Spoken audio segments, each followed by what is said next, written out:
CLG will not get to pick that. But they will get to pick Rise. Yeah, Rise falls through here. Don't know if the priority will actually be there. Swain. Definitely Swain. It's probably Swain. Obvious first pick. Yeah. All right, we got ourselves a Rise. Now the question will be, teams have been very willing to beat Rise, so to speak. Like, it's been banned a lot. It's been picked mostly. It was 100% pick ban in week 1 across all major regions, which is rare that a champion is that agreed upon to be super strong. But as you see, even in North America, the win rate 0-2. Yeah. Because oftentimes when you have champions that are this high priority in pick and ban, you almost over-tunnel for it. So Team Liquid probably didn't walk up to the stage being, all right, we're going to do Rise with these champions against this situation. Yeah. Because they now have to pick it against whatever CLG has ready for it, and they have to now secondarily tailor their composition around Rise. And interestingly, they've already rushed in the Fiora pick here. So Counterlogic Gaming really unafraid of Fiora versus Rise in the top lane. It's a workable matchup, actually, so that should be totally fine. And they will definitely leave their mid laner for later. Of course, they can flex that Corki in there as well. So I would personally expect to see support jungle next up for CLG. We'll see if that ends up being true. Team Liquid, of course, now to make their own choices. And Graves off the plate, Kindred off the plate via being banned right now, or disabled right now, means Rek'Sai is next man up, or woman up in this case, alongside Lucian, AD carry for Piglet. Yeah, so that will be the third Lucian game in a row for Piglet. He has been very comfortable on that champion. Hopefully he can pick up his win on the third round of it now. And the Rek'Sai is the generic jungler at the moment. Yeah. A little bit of everything, probably a tanker. Needing to just disrupt people in team fights. Alright, so Team Liquid already have a somewhat well-rounded composition. You got physical damage, you got magic damage, you got a tank so far. They can flesh this out kind of any way they want, but they know whatever they pick, they've still got a solid core to work off of. This can actually be a very successful way of approaching champ select, where you know you can't screw yourself up that badly. They even have Lucian for some wave clear. Like on a lot of axes, this comp already actually works in a few ways based on what they can pick up next. Counterlogic Gaming, next two choices, what are they going to go for? Elise, likely going to Xmithie, and there is the Alistar. So they are indeed leaving the Corki for the flex pick. Will it be Huhi? Will it be Alphamu? Or 6A rather? Who knows? Yep. But they've got tanks. It was Huhi who actually played Kindred mid Yeah. earlier this year as well, so he's definitely no stranger to playing any AD carry up in that mid lane. And a very quick Bard walk there by Matt into Aphromu's Alistar. Had previously been champion Aphromu's won his sole game this split on, which is Bard. But yeah, now the question will be how they pull this composition together in the end. And they interestingly put Lorlo on Shen. It was like an immediate lock on both those champions as well. So yeah. Once again, we talk about tanks being a bit weak into Fiora. She can often bully them down. Shen, I think, going to have a hard time up there, so this is maybe a bit risky for Lorlo, but as one of the newest players on the roster, maybe just put him on tank duty and say, good luck, brother. The rest of us are going to go carry. Phoenix is getting Rise after all. Well, there will definitely be a window in this game where Lorlo will have an edge on Darshan. The Fiora matchup, especially against tanks, turns on much later into the game. The shielding, the damage. I mean, if Shen can get to a Sunfire cape early, he basically just needs to stand next to Fiora and he out-damages her. Okay. It can get pretty ridiculous in the early game, but then obviously, if the Fiora gets ahead, it's the same story as against any tank. And it looks like Counterlogic Gaming might have been scrimming TSM quite a bit in the recent past because we're looking at another Caitlyn AD carry. Looks like a Siege composition with some engaged tools and some tanks and a Fiora split pushing off on the wings, but that 4-1 is going to be very hard to stop for CLG. And Team Liquid, they've got Bard for the engaged tool, so they kind of see, I think they saw some of this coming. And Shen knows how to hold up against Fiora. Yeah, I mean, CLG's definitely not with the team fighting composition, whereas Team Liquid has a very strong team fighting composition. 2 strong tanks, huge damage dealers in Rise, and Lucian, and a utility-based support in Bard. Whereas CLG, they have the 1 tank support, but they're mainly split pushing. It's actually going to be kind of tricky for CLG to pull this all together, since the Shen and the Bard and the Rek'Sai theoretically have more global pressure as well as being a good teamfight composition. True. So I really love the draft thus far from Loco Doco if the team can execute in game. Absolutely true. CLG wants to be split up to play this game, and Team Liquid can turn a 5v, 1 into a 3v3 on the other side of the map almost immediately. So it could be very interesting to watch for. Now, as always, you guys at home, stay connected. Let us know what's going on Twitter. You saw the picks, you saw the bands, you saw the compositions. Send hashtag TLWin or hashtag CLG win at LOL Esports. We will, of course, tally up the vote in the game and see if you guys are great at prediction here. As the teams load themselves into the game, Team Liquid not started the way they wanted to. 0-2. They could pick up a win here against CounterLogic Gaming.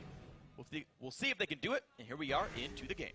Yeah, and based on the draft here, CLG is going to need to pull ahead pretty substantially early, whether it be through a strong lane swap situation or just superior play. Because if Darshan, Huhi, and Stixxay get ahead all individually, that's when it's going to take too long for Phoenix and Lorlo to power up to that team fight mode where I think their composition could shine. Because even if you have a team fighting composition, if you're down 5,000 to 10,000 gold in the mid game, it's not going to matter. So concerns abroad for stopping the siege before it turns on, but if you can't make that siege work, then Rise becomes very scary. These players did all play last week, so shouldn't necessarily be first-time jitters with settings and whatnot, but we'll see what that pause was in just a minute. Yeah, because the Team Liquid lineup that actually played on Sunday of last week, they said that was their first time playing together as a 5-man unit. Yeah. And Mark, Team Liquid's assistant coach, actually explained that at the start of the day, saying they wanted to put Dardoch in, but they didn't want him to go all by himself, basically, so that's why they also subbed in Matt, and they're kind of trying to keep that pseudo-comfort level part of Team Liquid Academy, essentially, and part of the core Team Liquid team. And it looks like we're ready to go back in. There was a brief issue with Matt's monitor, though it seems to all be fine once again. So half the players typed R, some typed ready. Apparently there's an economy on characters when the game is paused. So it's fine, but we're resuming in a couple of seconds here. We'll be back into the game. Nothing interesting has happened just yet. Just loading into the game, getting across the various parts of the river. And as we get ourselves back in, CLG just putting up line of scrimmage trinket wards across the map. Of course, jungle camp spawn at 140 now, so if you put your wards down between 43 seconds. Oh. Ooh, Smithy with the gameplay. Understands that W is an attack reset, goes in a spider form, attack, W, attack, attack. 10 gold. CLG winning. Smithy with the CS lead. Yeah, this early laning phase should be pretty advantageous for Huhi. Minions have spawned. If you can poke down Phoenix a lot on Rise. Rises want to be able to go tier into Catalyst, but depending on the harass that Huhi puts out, might force him into the slower Catalyst into tier build because he's going to need the health early. And if jungle starts as well, at least starting at Raptors here as the duo lane. Look, this is exactly the invade that Immortals went for, interestingly enough. So, right, but they actually didn't see CLG with their ward, so they think they're clean, but here's a surprise. And the focus goes under Lorlo as the Q went over towards the jungler here, but this Shen now low on health. And look at that, CLG stealing parts of the blue buff. Exactly what you want from your duo lane. It's actually, I guess Immortals and TSM did the exact same invade, just CLG found people here. And I mean, we've talked about scrim pockets in the past where certain teams will scrim against a smaller set, like 2 or 3 teams the whole week, and something will be really successful in those scrims. And, yeah, you can almost be certain that CLG and TSM scrimmed a fair bit because they both took the 2 small golems next to the blue buff and picked Caitlyn and did it in a similar fashion, even though they're on different sides of the map. Yep. And Immortals doing the same invade, had scrimmed CLG. Maybe like TSM invented it, CLG copied it, then scrimmed the Immortals, and Immortals like, this is really good, we should do this. And now Huhi forced to run away already. Did not have to burn a summoner, but the early roam from Matt's Bard did burn Huhi of 100 mana and a fair bit of health. And otherwise, standard lane swap shenanigans here, Darshan and Smithy on this side of the map.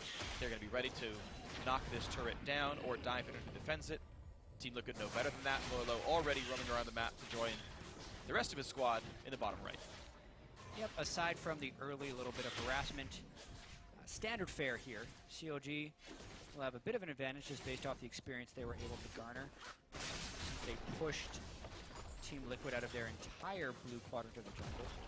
But to counter that, Dardoch just spent as much time as possible clearing his red side jungle before moving in to the blue buff of CLG. So his basically only lost the time in transit, still able to clear the same number of camps once he gets up to the wolves, if he can make it in time. Finish that. Smith would look like. And now this will not be a proper freeze, so Darshan will, I think, have to push this in, and he's going to hope he gets it knocked in before Lorlo can show up in time. If the team had actually dedicated to hard shoving, they actually could have made Lorlo TP or miss a wave or two. Yeah, because CLG was ahead on the turret flip. Very far. And something that happened in the 2016 season is the second-tier turret is much weaker than it was before, especially before 15 minutes into the game, and it doesn't have that extra overshield. So CLG actually could have just kept the four-man push going and been one step ahead of the game, but instead they decided to let Darshan push in himself and then send a three-man push down to the bottom lane. And honestly, a lot of those minions are already dying to the turret as Lorlo approaches. All right, so a lot of lost gold that the Team Liquid top laner is not getting. Looked like several minions did in fact die. The entire melee from the next wave that came through, as well as a decent number of these casters. So Darshan, level 3, just barely. Lorlo will catch up pretty quickly though with this cannon wave coming into this turret now. And we'll see how part 2 of the lane swap goes. But look at the CS differences. 6A has gotten so many minions. He was donated every single CS from the initial lane swap game, whereas Lorlo picked up a few himself, I believe. This would be a very difficult dive. 3v2, they're going to need a teleport if they want. And honestly, Dardoch has to get there soon if he wants to stop it. Double TP, what's going to happen? Who will cancel? Darshan will not. Neither will Lorlo, but Dardoch is here. I honestly feel like Darshan could have canceled and hoped Lorlo didn't stop in time. And tried to deny another wave on top tier 2. Either way, a trade of TPs. CLG walks away. Denied a few minions from Piglet, but he's going to last hit pretty much everything he can. Interestingly enough, that trade of TPs actually favors CLG because Darshan was in between his turrets, very far away from minions or farm, whereas Lorlo had to actively leave farm in order to make that teleport. So as far as the TP cost, it was more costly for Lorlo. As we touch on Keystones, pretty normal stuff. Actually, it's a bit rare that Smithy's going for Thunderlords. You actually more commonly see Strength of Ages across junglers. It depends on playstyle. Elise can, of course, go for either, but this is more of a gank-focused choice to go deep into the Cunning Tree instead of defense. Could be burst-related as well if he's going to be going Runic Echoes, since they don't really have a team-fighting composition. The assassination-based Elise would be better in those scenarios. You'd imagine that's the direction he's going. Phoenix one more time, but the minions are kind of in the way. Phoenix can't easily land all his Qs. Summoner heal used, and the jump away. Phoenix flashed to stay alive. Who he still has his summoners and won that trade. Yeah, that was the power play for Phoenix. He was trying to make up for something there. He's gone for the greedy build, despite being down at 1.33 to 18 CS. He gone straight for the Terror of the Goddess, wanted to start ticking up for the late game, and was in a sense kind of sacrificing the lane, which makes it a little bit bold to then go for a 1v1 against the guy who just picked up a Sheen, which combat effectiveness-wise is going to be greater than your tier. Uh-oh, Matt spotted. Afro was already roaming, but Magical Journey is a Magical Journey to safety. Matt is okay. He's going to be just fine. Yeah, even so, this only exacerbates the CS discrepancy because Phoenix has to recall straight away once Alistar is there and his support can't help him, whereas Huhi got to put the whole wave into the turret and now holds a 22 CS advantage over Phoenix's Rise. Even Dardoch clearing up the wave doesn't mean too much here for Team Liquid. An advantage to Counterlogic Gaming. Worth 300 gold, all said and done. AD carries right now sit equal, so do junglers, so do top laners. Piglet, nice E into auto attack by 6A. Landing that actually is a pretty heavy trade. You get a guaranteed headshot with extended range, so 6A just gets to like hit him twice. And it's expensive, but it was useful there. Yeah. Lorlo saw the ward with Smith placed down in the blue buff jungle there as well. And the battle continues in that mid lane. Looking for the play onto Phoenix. They will not land any stuns. He gets back behind the minions in time, but now trying to blast down Huhi. But be careful because Xmithie is right there in front of you. Thunderlord's not triggered by Xmithie from what I could tell, and not enough damage to kill him. Yeah. Rise still able to pack a punch, even with the tier here. So Huhi has to be very careful. He's actually behind the minions when he's fighting Phoenix. Otherwise, he will just die to the machine gun spam of Rise. Or he needs to make sure Xmithie is there, but Phoenix did a pretty formidable job there of just pushing back a two-man game. If he can deny the blue, though, that would be big. He gets it. Blue buff over to Counterlogic Gaming's mid laner. Darshan also pushing up this wave. Now, they know Rek'Sai is around. They saw her try to steal away the blue buff. Their own blue buff, I suppose, but Darshan's still safe enough. And Lorlo forced the last hit under turret. Darshan level 6, doing pretty well in this matchup.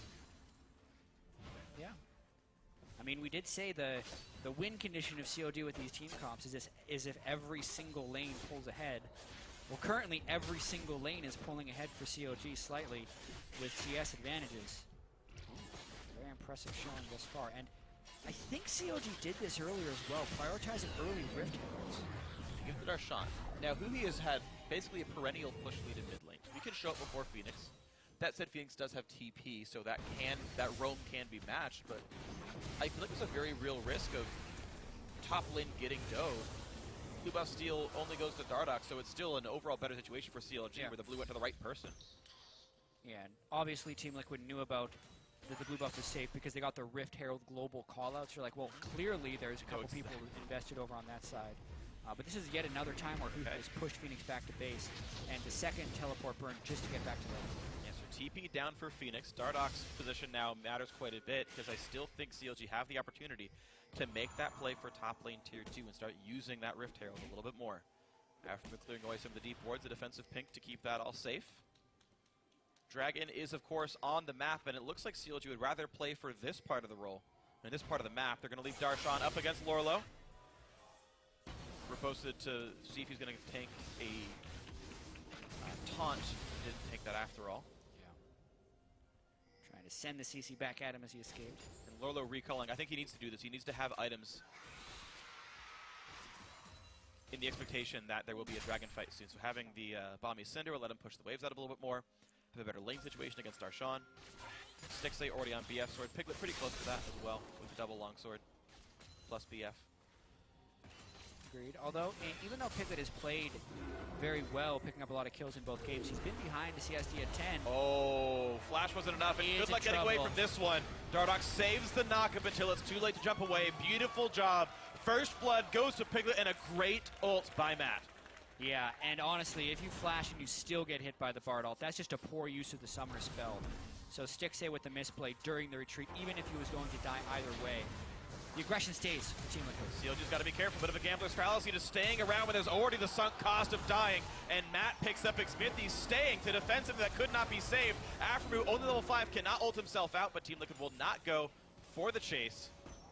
Hey, and that's why Team Liquid brought over both Dardoch and Matt to the starting lineup. They have that inbuilt synergy, the jungle support for the team. They get some deep vision coverage, and Huhi goes in! In they go! Hello, Phoenix! And he's got the Shen ulti. They don't! No, they do have enough damage. He leaves it for Huhi, and look at that special delivery of a kill into the mid lane. Man, that's why Corki mid is just so fun.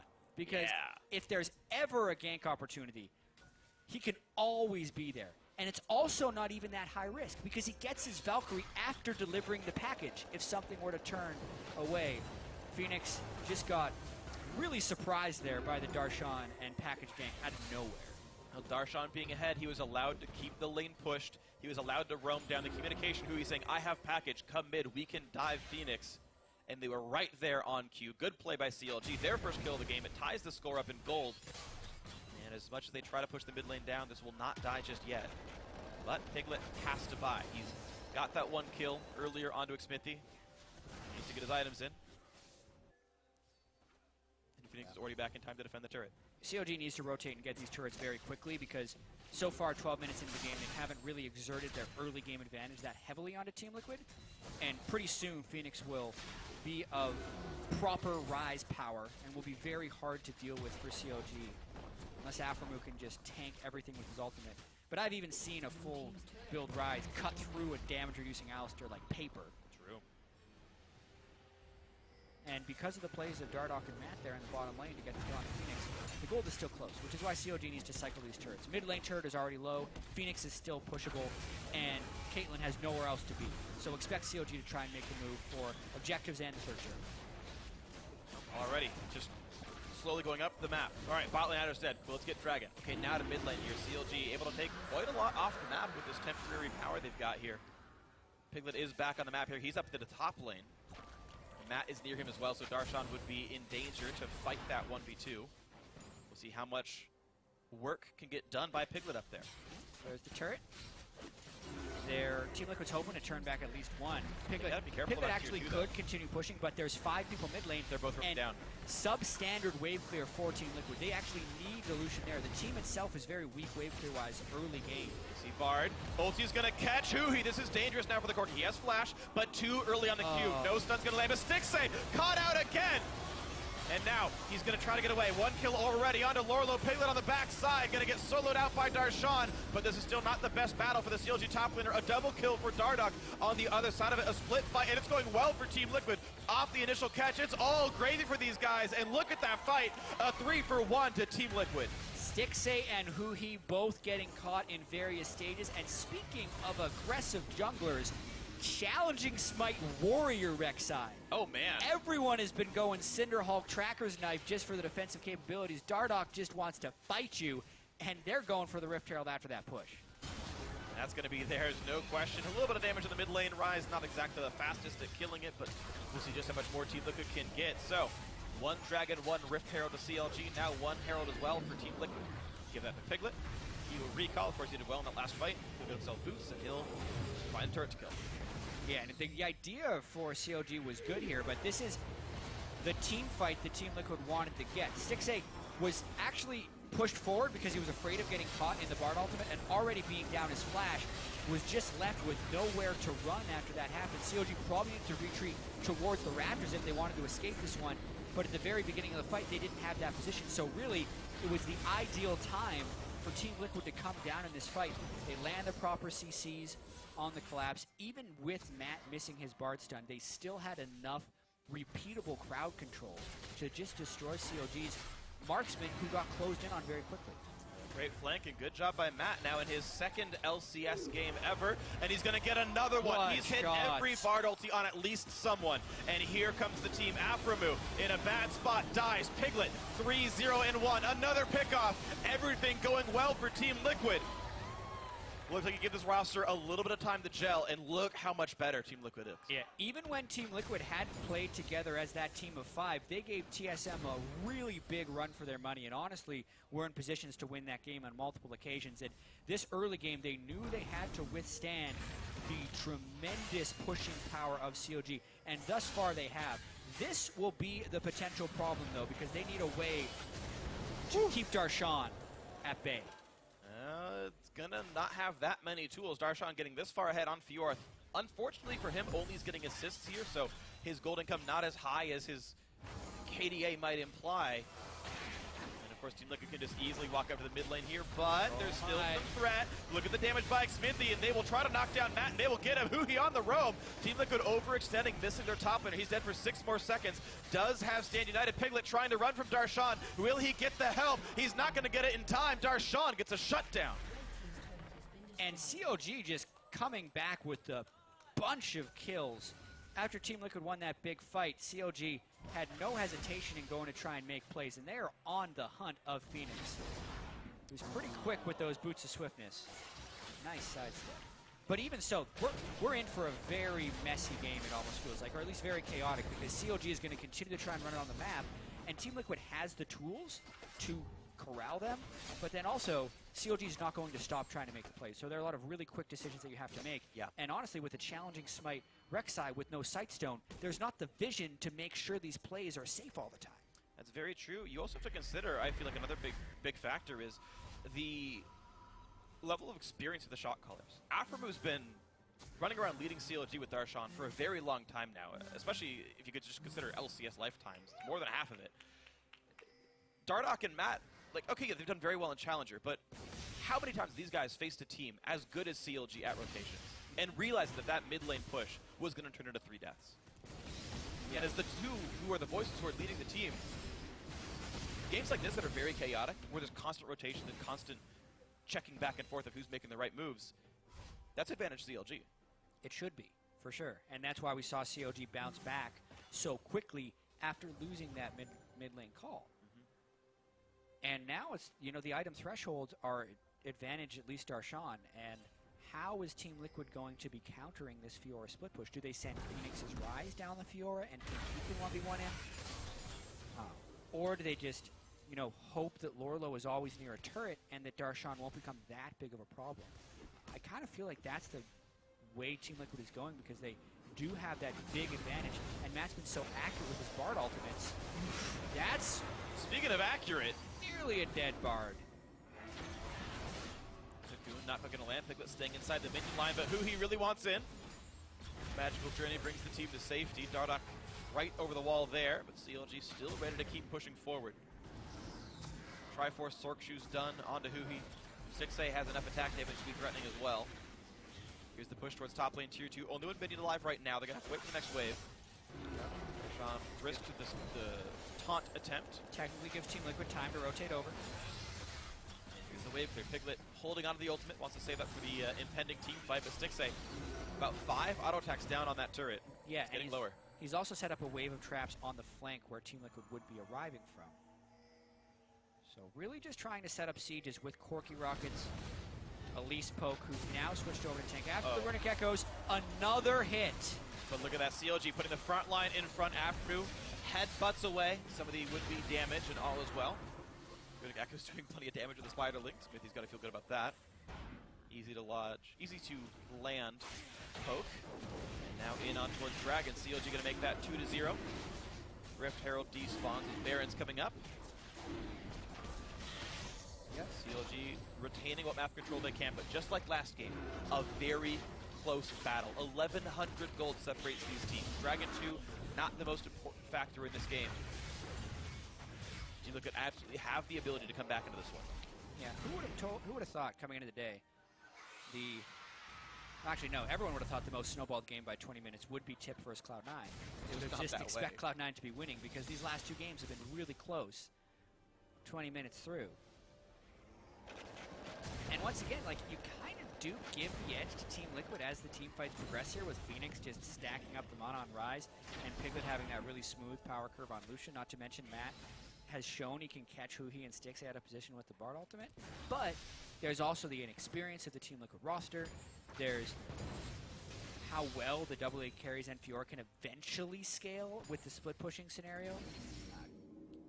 And does Team Liquid have any type of answer for Darshan? I don't really think they have the answer for Darshan, so it's going to be a break between how well Team Liquid can collapse and force fights on 5 before Darshan ends the game for CLG. Yeah, you talk about answer for Darshan. For what it's worth, Phoenix is basically equal gold to the Fiora here. So theoretically, in terms of like them being equally powerful, Phoenix can match. Lorlo's actually down about 1,000. You can see how hard the game's been for him, of course. I just don't know if that's actually going to work for Team Liquid, of course. That's a really big question. Lorlo is still the one defending against this. Darshan pushing up what he can. 4 turrets already gone. Bot lane and top lane tier 2 are the available objectives. Baron would be difficult, but CLG do hold ward control over that. There's only a few ancillary wards nearby for Team Liquid on that side of the map. But the map pressure is all on the side of CLG. Oh, yeah. And that will keep adding to a gold advantage, and the initiation is still difficult for Team Liquid.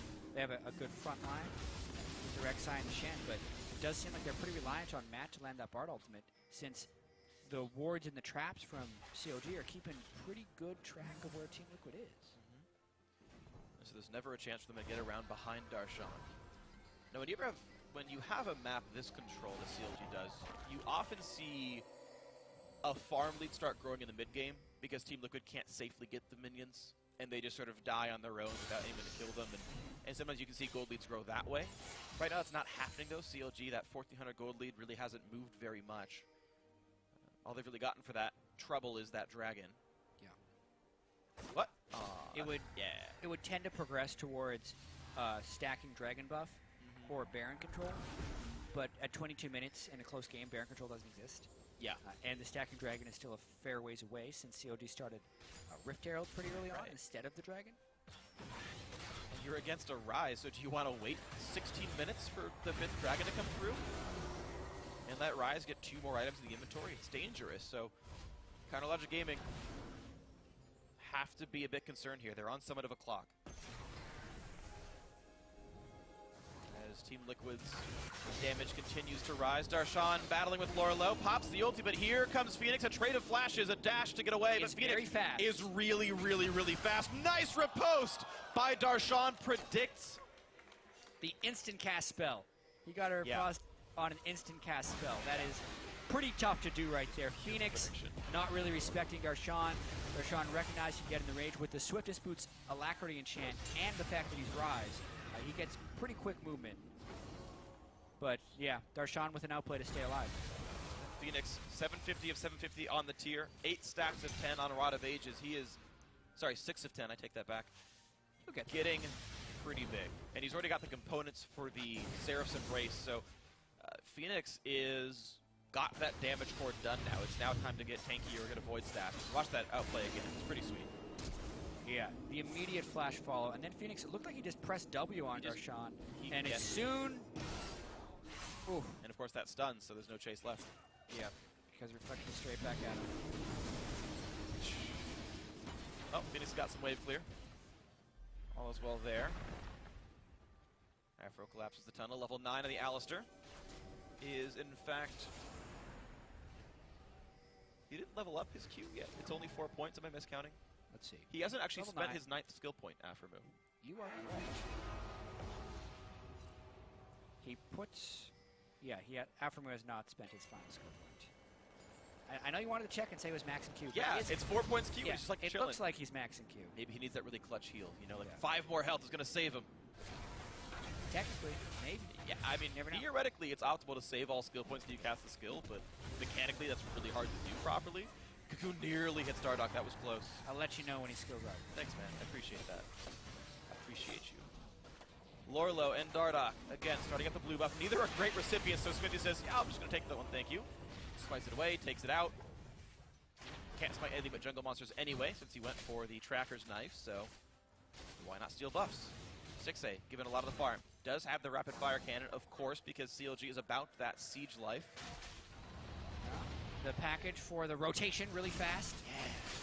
Going to run out on Huhi, so he used it quickly. But here's the flank opportunity. And it will catch Huhi again. Now, will they land the taunt? No, he misses it! Lorlo does not lock him down. Afro to buy some time, and Dardoch shut down right away. The squishy one just drops. Now, Lorlo, the next target to go down, and Lorlo pops shield to give a shield to Piglet just to get the durability in. A missed cocoon by Smithy, though, and that's going to lead to him dying, and no one can land the damage, which is actually the case. Matt looks at the queue, gets a 2-man stun. Here comes the re-engage. Phoenix wants in, but oh no, Darshan and Huhi turn it back around, and Phoenix sniped away. A 4-for-0 CLG. How many missed taunt flashes can we see? 2 today, 1 from Balls, another from Lorlo, and a big fight win for CLG right there. Team Liquid tried to find the brute force team fight. They failed on it, and 26 minutes into the game, CLG break the base of Team Liquid.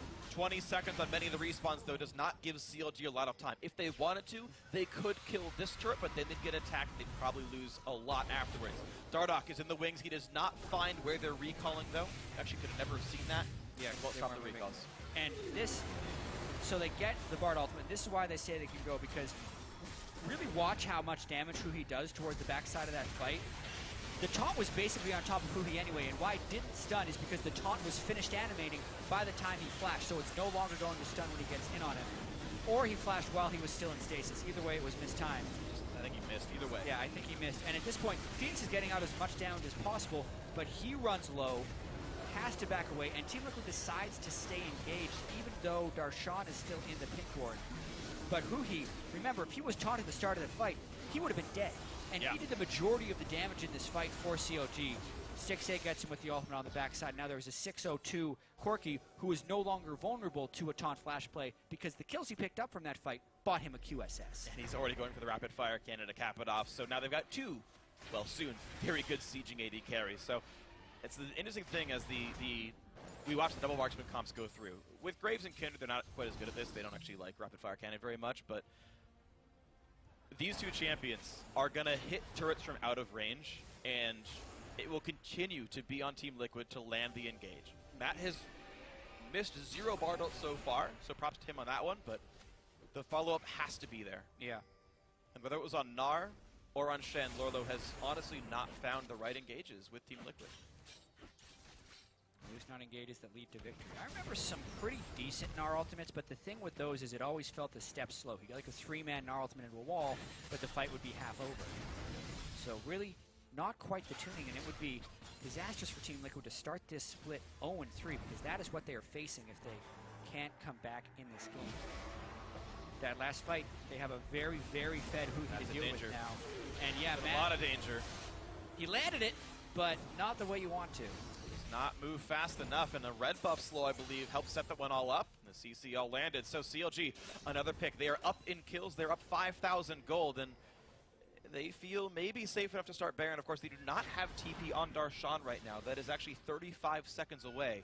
So instead, they try to bait Baron, and they stand still. For Dardoch to see. He checked one of the brushes, but not the one right next to the lane. And nothing gets picked up. Very good patience by Team Liquid just to not risk it. CLG is also waiting to start the Baron until Darshan can actually join them. Yeah. There is 15 seconds left on his teleport right now, so they did have Team Liquid back to base, which was a pretty bad time to back, honestly. And Double Marksman is getting that Baron super low, super quickly. There's the reveal. 3,000 health left. No one's around to steal. Not a chance. And there we go. A clean and easy smite for Smithy. Baron picked up before 30 minutes. Counter Logic Gaming. Quite far ahead. Yeah, at the end of the day, Team Liquid just didn't have the vision control to face check or even to rec side check, because he'd already done that. What if they're all not moving in a brush? Then you're still dead. Yeah. And some of that calls back to the fact that Dardoch went so aggressive, knowing that he was going to need combat stats to push CLG out of split pushing, but in not going Tracker's Knife or Sightstone, there's just not as many wards on the map anymore. This is a trend we're going to have to continue to monitor throughout the LCS season, because last year everyone could buy the green wards, or you could get the upgraded yellow trinket and still kind of reach your ward cap with everyone. 4 people on your team could have 3 wards up at all times. Yeah. That's just not the case anymore unless people build Sightstone. Ooh, all right, now looking for Phoenix. He dodges the skill shot, but there's a big cow coming in. That's going to be the kill picked up. Smithy gets the 11th of the game for Counter Logic Gaming. And as the minion wave comes in, they can push this turret. Based on the positioning of Phoenix, there was nowhere to run. Yeah. That is a pretty big error by Phoenix, because they need him to defend these turrets. If CLG can break a second inhibitor, maybe even a third, the game's essentially over. And without their primary damage dealers, that might actually be now an inevitability. Piglet also not with his team, so an abandonment of the strategy by Team Liquid here, and they're going to lose both inhibitors. Well, Team Liquid have to take a big gulp here and realize that their base is going away. 7-11, they are behind. As they wait for the mid lane to get pushed in. This is honestly Team Liquid just completely falling apart after one missed team fight. They had a pretty good strategy holding up now, but it seems like it's all gone out the window. Yeah, CLG, 29-minute Baron, open them up. Now comes the push on a Who. He takes a bit of damage, but Dardoch can be knocked down. The ulti on his sticks. They keep another fight for a few more seconds, but now all is well. Top flash lands. Huhi. QSS flashes out. Lorlo gonna die. There's gonna be a bunch of healing thanks to Darshan. Phoenix next up with the plate. 2 for 0. Piglet cannot knock down Sticksight. The Bard stun won't matter nearly enough. 2 members alive for Team Liquid is enough to deal some damage to Darshan, but it will not be enough to save their base. They're gonna keep going. They really, really want the fantasy points here for CLG. Pushing it as best they can. Wow, they knock him down. Huhi, his 8th kill of the game. That's going to be it. CLG improved to 2-1.